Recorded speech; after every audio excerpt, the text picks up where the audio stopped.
So thank you, everybody. I wish I could see you, but I get it. I get it. I also, every time I hear an intro, I'm always like, what am I doing? What have I done? But the things are getting more exciting than ever. So I can't wait to share with you. And just so you know, we are Oakland-based real estate and architecture firm. So I am an architect, but the firm itself really integrates these two things deeply. And so I'd just like to share a little bit about how we got started, and then show some real world case studies and examples about how we're really reimagining justice through the lens of restorative justice and restorative economics. And so we're talking here about whole systems change. Right? So we work nationally around this issue. Our vision is to end mass incarceration as we know it by addressing its root causes. And these are the folks that we're accountable to, systems impacted folks and their communities of care, right? Knowing that the Black and Brown communities we're working in can't even meet their basic needs, and that the system is a huge driver of that inequity. And I think that we share this, I say this all the time. We have to understand that the things that we believe we build, right? We physically manifest structural racism in the built environment. We physically manifest punishment, right? If that's what we believe in, that's what we make. And the thing is that architecture is this incredible way of fomenting and anchoring those values, right? Those beliefs, and then it amplifies them. And infrastructure is hard to change. So once it's there, and we want to change ourselves and our society, the built environment is anchored in an old set of values. And I think we can see that, right? We see it in our criminal justice architecture. When I look at this, I can see the representations of punishment, the hierarchy of the system, right? The top-down approach, the co-location of toxic land use in our communities of color, inadequate housing, lack of public infrastructure, the results of redlining where people don't have access to fresh food, and the built environment has really exacerbated all these issues. And so we're abolitionists at DJDS, right? We want to see the end of mass incarceration and the building of prisons and jails. And so the question we ask ourselves is, if we don't do this, right, we're not building prettier versions of the courthouse, what do we build instead of that infrastructure? And that is the question that drives us every day. And an early inspiration for me was restorative justice. And I think I heard about it for the first time in 2007. I was at the Taylor Memorial Methodist Church in West Oakland on Martin Luther King Jr.'s birthday. And Fania Davis and Angela Davis came to the stage, and they started to talk about a form of justice that was about repair, right? Repair of relationships. That those who have been harmed have a right for amends to be made, and that those who have committed the harm are obligated to do so. And I started to look all over the world at where it was happening, how it was happening, and started to see that we weren't building for this, right? I wanted to build for this system. And how do you begin, right? What does restorative justice look like? What does peacemaking look like? How do we build for a new system of justice? And we started small, right? We started to ask the folks who've been most impacted. I started to run design studios in prisons and jails around the country with a social worker, exploring the intersection of design and restorative justice with systems impacted folks who almost had always been on both sides of the harm. It was an incredibly powerful time. We were learning a lot. We were asking folks, what kind of environment do you need to address the harm that you may have done or that had been done to you? An incredible amount of innovation was coming from the folks we were working with. And it allowed us to begin to prototype, right? We believe in the prototyping of these new places, and that the community has to be involved in that. And the Syracuse Peacemaking Project was one of the first things that we did. I got trained as a circle keeper, and with the Center for Court Innovation, we did a sort of program in place model, right? A program where we would bring peacemaking into a small community in Syracuse, New York, the near West Side, and a place for that, right? At the same time, using a Byrne Justice Innovation Grant. And what was exciting is that we were bringing Native American peacemaking practices into a non-Native community for the very first time in the United States. And the Navajo Nation supported that. So folks would get diverted out of court and into a peacemaking process where elders in the community would be moderating the conflict. And this was for quality of life crimes. At the same time, I was really working with the community to find a location. We tend to cluster our justice infrastructure in downtown. And when we're talking about restorative justice, it has to be really hyper-local, right? And it has to be on neutral territory. So finding the site, even within the small community, your West Side took some time. We needed a place where everybody felt they could come. And we were successful in finding an old drug house, right? And we turned that into the Syracuse Peacemaking Project. So the memory that people had of this place and their community and the transformation of that was really powerful. And this is what justice started to look like, right? It looked like coming home. You know, we learned that what folks needed for peacemaking was an environment that felt domestic, right? And folks were coming here and starting to make a different choice about the kind of justice that they wanted to do. There was a kitchen, we had circle spaces, right? Offices for the coordinators. And I've been on the phone with these folks because this has been up for about 5 years now. And we were talking to them, and the impact that it's had has gone far beyond anything anyone expected. What's happening is that folks are coming here, self-selecting to come for restorative justice and peacemaking. The school nearby is diverting the most complex cases here. The police are diverting people here. And then people are starting to have their quinceañeras here, right? And their birthday parties. So it's become almost like this incredible community hub, and it's not big enough, right? Now they need more of them. So what we've learned is that through the engagement of community and the envisioning of space, right, around a different set of values, the impact is going far beyond what we can ever imagine, right? The program in place model is powerful. And through all of this, what we know is that the beauty of architecture, right? The beauty of design, creative thinking, and working with artists is that we can ignite a radical imagination in the brain, right? It moves us into a form of elastic thinking, and that it's critical that we as designers begin to play our part, right? Early on in engaging the community and reimagining new things, right? It's almost a co-learning process. And I'll talk about how that works and some of the impacts that we've had with it.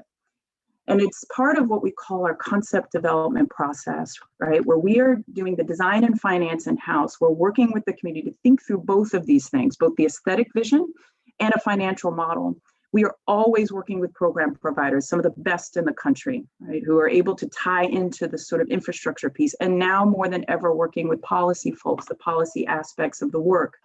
At the end of that, what we have is a really thorough model that we can then use to leverage additional financing for the project. So it's almost like an R&D phase, right? We R&D our iPhones.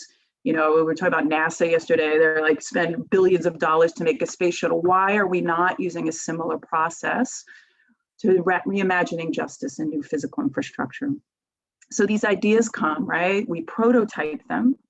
We evaluate them, and then we want to replicate, right? DJDS can't do all the buildings. We want to share our models, open source, so that people can copy them. And we're seeing this happening already, which is so exciting. So I want to show you a few types of projects, right? These are the buckets of work that we've started to identify to end mass incarceration. We're going to talk about restorative reentry, the repurposing and reimagining of the emptying criminal justice infrastructure, and then I think the most powerful restorative reinvestments. So when we think about reentry, like we want to see mass decarceration, right? Folks coming home. And the good news is, you know, a lot of criminal justice policies are coming down the line. Folks are getting released. But, you know, folks like Tyrone, he's my friend and my colleague, and he operates our pop-up village, which I'll talk about in a little bit. And Tyrone is formerly incarcerated and runs an incredible organization that hires formerly incarcerated people to do recycling and really help the city of San Francisco achieve their goals around that. But he's got thousands of barriers to success. And we're finding folks coming home. We changed the policy, but we haven't built the infrastructure for them. So we're doing small to large things about that. This is our mobile women's refuge trailer. This is asked for by incarcerated women, and it supports women coming home from jail in the middle of the night, survivors of sex trafficking. Right now, it's been on the streets helping unhoused women. I worked with about 60 incarcerated women to design and imagine this piece of infrastructure. We're also working on a new prototype. This is our first patent. They're called mobile refuge rooms. And what they do is they provide dignity and privacy for folks in transitional housing, right? We need a lot more transitional housing units and beds. And folks were getting crammed into a room, like 10 of them, right? With a cot and a side table, not safe, right? Not dignified. How are they gonna meet those barriers living in those environments? So we worked with formerly incarcerated men and women to design this and to fabricate, right? So working with local community colleges so that we can create a workforce piece, right? As the restorative economics starts to emerge so that folks can get living wage jobs too. And then looking at Black churches in our community who are asset rich, cash poor, have property that could be developed. The Hope Reentry Campus is a transitional housing, supportive housing with the Hope Community Church in East Oakland to house 50 men, right, coming home in a beautiful environment with social enterprise, right? So they sort of integrated and helping sort of make the integration and the relationship between the community, the church, and the folks coming home. And so if people are coming home, y'all, guess what's left? I know some of you have some of this in your cities. Hundreds of prisons and jails are closing, right? So be careful what you believe and be careful what you build. We built a ton of this stuff. And now that we're trying to make to the shift to restorative models, we have a lot of it. And in our cities, right downtown, in our rural communities where this was the source of economics for that particular community. And so what we've been really doing is really sort of narrowly focusing on what do we do with this infrastructure? What we know is if we don't deal with it, it gets flipped into other spaces of incarceration. It's blight in the community. And so we worked with the city of Atlanta, starting in actually 2018, as they made the decision to rethink and repurpose and close down the Atlanta City Detention Center in downtown Atlanta, South Downtown. And we were actually brought in by the community organizers. They brought us in about 2018 to support them and helping the mayor reimagine this. And the mayor decided to close the facility. It's not closed yet, but approve the legislation to close it and set up a task force to really do this. And it was the most transparent process that the mayor's office has ever executed, right? The most visible, the most transparent. And we were able to work with a great planning team to figure out how the governance would work with this process, what the deliverables will be, and supported them in creating a task force. And this task force were 60 Atlantans from around the city who were divided into 3 groups: a building working group, a policy working group, and a program working group. And we were accountable to them, right? And to get the recommendations to them and to the mayor on what to do with the facility. It was an incredible process, about 4 months. We developed customized tools for the community to understand what we were talking about, right? We have to understand that the communities that we're working in have been completely disinvested and have no understanding of how the built environment happens. So we've got to teach folks, what does it mean to develop, right? And models, we had a coming to the table game where people could actually build out what a Center for Equity was like for them. We developed a space and finance planning game. We did it with the mayor's office. We did it with communities all over Atlanta, understand like what kind of spaces do you need in this facility? What is a Center for Equity? And then how do you pay for it? In addition, we can't just think about the building, right? When you're talking about a justice core, in this case, I call it the hole in the donut, right? We all know them well. You got the court there, the police station's there, the jail is there. There's often not a lot of great retail or housing around it. So we really had to look at the entire area and see these sort of repurposings as a catalyzer of rethinking our justice cores and stitching the city back together, including housing. And when we coded and analyzed that data, which is what we do, right? We were pretty rigorous about it. We look at what everyone said, and what we found is these are the programmatic pieces that people are looking for, right? This sort of constellation of interdependent uses, and you'll see this time and time again in our projects, right? The siloing of use, this old sort of way where like, this is just justice, this is just food, isn't working for our communities, right? We need a one-stop shop with all of these pieces in it. And at the top, you know, the thing that people wanted the most was community space, right? Places to gather, places to be together. And so we embedded those into 4 development options for the mayor, both a minimum repurposing, a full repurposing, tear it down, right? Demolish it and build new, and then demolish it and distribute across the city of Atlanta these centers of equity. And so when we just look at repurposing these, this is sort of a $65 million renovation of a 475,000 square foot facility. And looking at we got to take the skin off, right? 40% of the skin had to come off. How do we open it up? How do we make it a place where you can actually have other things other than incarcerating people? We also looked at gutting the interior, right? Turning cells and turning the whole spine of the building into a community space with daycare, meeting rooms, things to do, right? Places to gather that don't require you buying something. We also looked at a full tear down and reuse in terms of a campus strategy. What's great about this strategy is that we're able to build on the existing foundations and create several buildings, one that the city could sell to a private developer in order to pay for the Center for Equity that they needed. This is a more expensive option. It was about a $105 million option.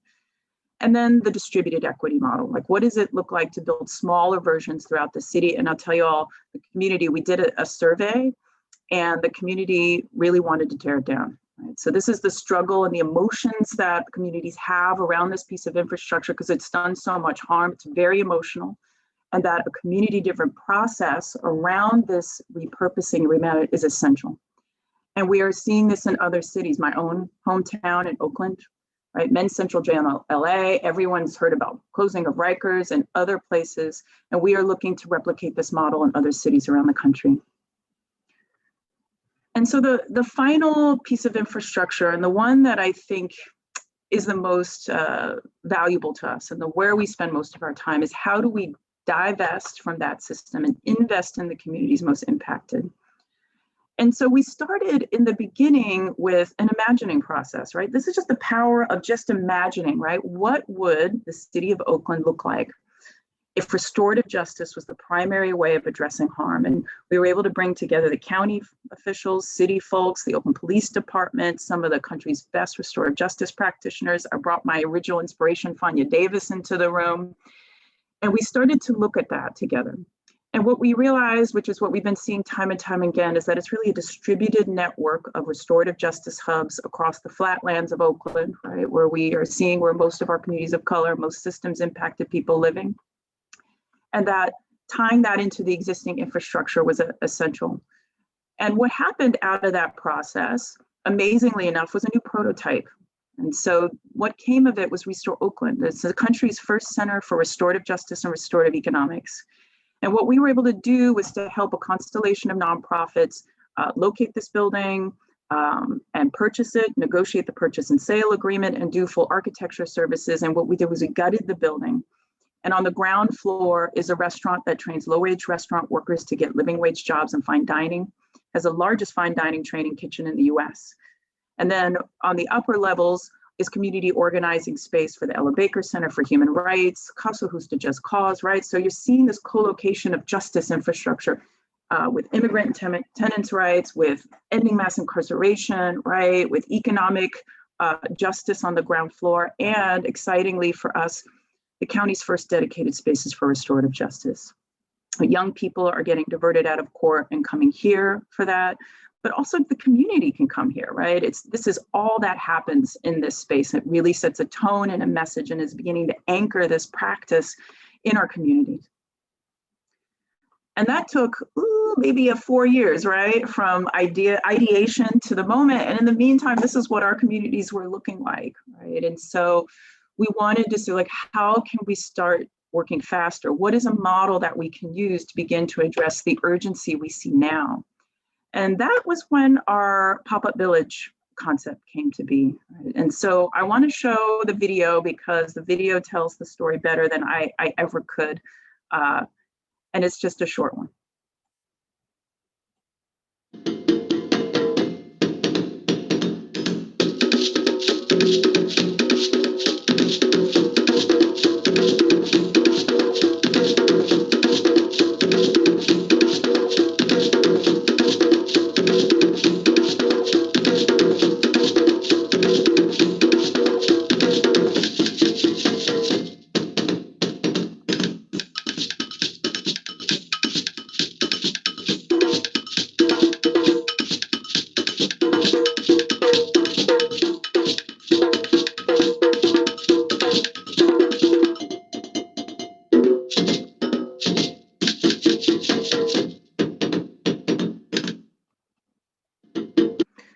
So yes, we love the pop-up village. It's an event, right? It's a way to activate sites. It's a way to bring the community together. We've been evaluating the project, and it's working, right? The folks are coming to our pop-up, and they are building more relationships. That they're getting access to social services. That our entrepreneurs are beginning to develop their businesses. And this is really a pop-up to permanent strategy, right? How do we begin to incubate small food enterprises that could be there later permanently? At the moment, we're also working with UCSF, so the University of California, San Francisco, to create a pop-up pregnancy village. And we're going to begin to use this model in Detroit on a project I'll share soon called the Love Campus. And this is really a process of replication, right? So our model is happening. It's been very exciting to start to see people like, well, we want to do pop-ups. I have more people calling me to do pop-ups than anything else. And we're also able to start to replicate projects like Restore OAKLAND in Detroit, where we're creating something called the Love Campus. So the building that you see behind me is under construction to create something called the Love Building. And we got a call from Allied Media Projects, an organization in Detroit doing a lot of incredible media work, but also Detroit Justice Center, Detroit Narrative Agency, Detroit Disability Power. So once again, we're seeing this sort of constellation of groups dealing with many forms of justice, co-locating in one place so they can serve the community at a one-stop shop. And this project catalyzed a much bigger one. This campus is building on this initiative to create something that is much deeper, right? And really a manifestation of our vision where, again, you're seeing the same constellation of uses and needs, right? This sort of arts and culture anchor with Detroit Cinema, who may be coming here, and they represent underserved folks through the cinema model. We're working with the Detroit Justice Center to expand into here, and we'll have a restorative justice center here. We're working with Detroit Food Lab to support micro entrepreneurs. We're going to be working with Detroit's maker culture to bring Isaiah here that's doing sustainable sewing and manufacturing. We're going to be using our pop-up permanent model here to be able to incubate various folks in the community who can come here and have a permanent shop. We're going to be having youth spaces here. We also are working with the community to see if we can't do crowdsource funding, right? How can the community invest in this project so all boats rise? And this project is underway. We're on the ground doing a lot of things, but what's really been great for us is to institute our new program called Designers on Deck. This is again where we are training folks in the community, and this is Anthony Boyd on the right, who spent half his life incarcerated, and he's a brilliant leader. He's from this neighborhood, and he's driving our community engagement on the ground, learning about real estate development, learning about design and architecture, so that he can bring that knowledge into the community and really lead our projects from a place of expertise. And so another project that I really feel like I can't believe it's even happening, right? This was the vision that I saw early on, that we could end mass incarceration and really begin to think about a different way of doing things. And what's happening in LA County, for those who don't know, is right before COVID hit, I flew down to LA to speak to the county supervisors on behalf of the Alternatives to Incarceration Implementation Plan, where these community organizers, Justice LA, stopped a $3.5 billion bond measure to build 2 mental health jails, right? That would have been a disaster. And instead worked with a whole array of county and city government departments, to come up with a plan for a distributed network of care instead. And it's called Care First, Jails Last. And so we are part of their implementation team, right? Thinking through the infrastructure that is required to actually implement this across the county, to create a holistic and decentralized system of care, along with a whole other range of things.